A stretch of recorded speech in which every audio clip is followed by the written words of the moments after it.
Good evening সকল বন্ধুকে আমার অঙ্গনে স্বাগত। আমি মিঠুস ক্রিয়েশন কুকিং থেকে মিঠু বলছি।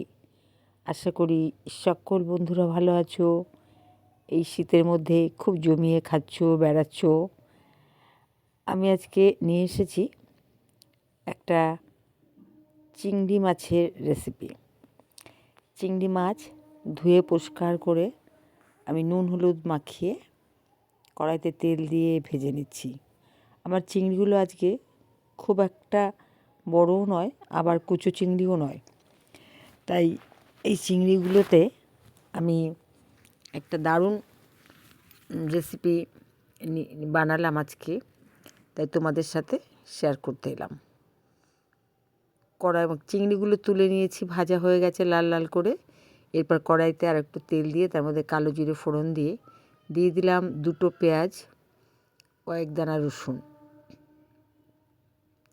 খুব সুন্দর করে ব্রাউন কালার করে ভেজে নেব, তবে বেরেস্তার মতো অতটা নয়। এবার দিয়ে দিচ্ছি এর মধ্যে কচু পাতা। কি কচু? দেশি কচু, অনেকে বুনো কচু বলে, অনেকে রাস্তার ধারে পড়ে থাকা পাশে জলাশয়ে এই কচুগুলো হয়। সেই কচু গাছ থেকে কয়েকটা ভালো ভালো কচি কচি পাতা নিয়ে এসেছিলাম, আমাদের জমিতেই মাঠে হয়ে রয়েছে। দিয়ে দিলাম একটু নুন হলুদ। এবার এটাকে, কচুর পাতা কিন্তু আমি এখানে সেদ্ধ করে নিই, খুব ভালো করে এটাকে আমি সাঁতলে নেব। কচুর পাতা কিন্তু সেদ্ধ করেও করা যেত, কিন্তু আমি এখানে সেদ্ধ করিনি, ডাইরেক্ট করেছি। আপনারা চাইলে সেদ্ধ করে নিতে পারেন, ডাইরেক্ট করবেন না, কারণ এক এক জায়গার কচুর পাতা এক এক রকম হয়। আমার পাতাতে চুলকাবে না বলেই অন্য পাতাতে চুলকাবে না এমন কিছু নেই। কিন্তু আমি কিন্তু এই কচু পাতায় যে চিংড়িগুলো দিলাম, সেই চিংড়িগুলো কিন্তু ভাজা না, কাঁচা। তোমরা হয়তো খেয়াল করেছো বন্ধুরা, আমি কাঁচা চিংড়ি, যে চিংড়িগুলো ভেজে নিয়েছি সেখান থেকে আমি না দিয়ে আমি কয়েকটা কাঁচা চিংড়ি আলাদা করে রেখেছিলাম। সেই চিংড়িটাই আমি কচু পাতার মধ্যে দিয়ে দিলাম। কচু পাতাটা যখন সেদ্ধ হয়ে যাবে, ভাজতে ভাজতেই সেদ্ধ হয়ে যাবে, তারপরে কিন্তু মাছটা অ্যাড করতে হবে। তবে আপনারা মাছটা ভেজে দিতে পারতেন, আর কচুর পাতাটাও সেদ্ধ করে দিতে পারতেন। তাই জন্যে এইখানে কিন্তু আমি কোনোটাই করিনি।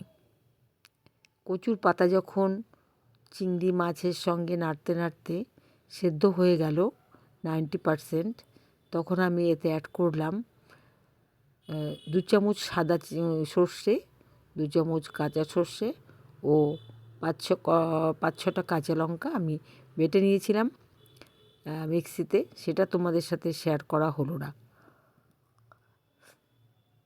এই কচু পাতায় চিংড়ি এবং সর্ষেটা কিন্তু ভীষণ জমে যায়।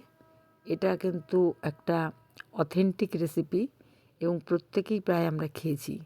দিয়ে দিলাম একটু হলুদ আর একটু 2টো কাঁচা লঙ্কা চিড়ে, মোটা কাঁচা লঙ্কা সরু সরু করে চিড়ে দিলাম। তোমরা বন্ধুরা এখানে পুরো রেসিপিটা কাঁচা লঙ্কায় না করে একটু শুকনো লঙ্কা মেশাতে পারো, তবে আমি কিন্তু এখানে পুরো রেসিপিটা কাঁচা লঙ্কাতেই করেছি। খুব ভালো করে নেড়ে সর্ষেটা যাতে ভালোভাবে রান্না হয়ে যায়, সেই জন্য নেড়ে চেড়ে রান্না করে নেব। তবে ঠিক ততটাই রান্না করব যাতে সর্ষেটা তেতো না হয়ে যায়।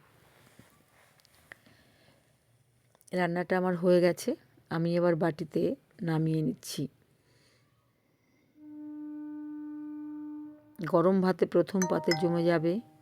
বন্ধুদের অনুরোধ করব ভালো লাগলে সাবস্ক্রাইব করে সঙ্গে থাকার জন্যে, আর লাইক কমেন্ট শেয়ার করে অন্য বন্ধুদেরও দেখার সুযোগ করার জন্যে। আমি এবার দিয়ে দেবো এতে 3-4 চামচ সর্ষের তেল। এই তেলটাই কিন্তু এই রান্নায় বিশাল একটা স্বাদ বাড়াবে, যেটা অনন্য সাধারণ এবং বারবার মনে হবে খাই। তাই বন্ধুদের অনুরোধ করব একবার বানিয়ে খাওয়ার, যারা খাননি। আর যারা খেয়েছেন তারা তো জানেনই, তাই প্লিজ আমাকে সাবস্ক্রাইব করে পাশে থাকার অনুরোধ করছি। নমস্কার, আবার দেখা হবে। দিয়ে দিলাম একটু ধনেপাতা এর ওপর দিয়ে। ধনেপাতাটা অপশনাল, না করলেও চলবে। সবাই ভালো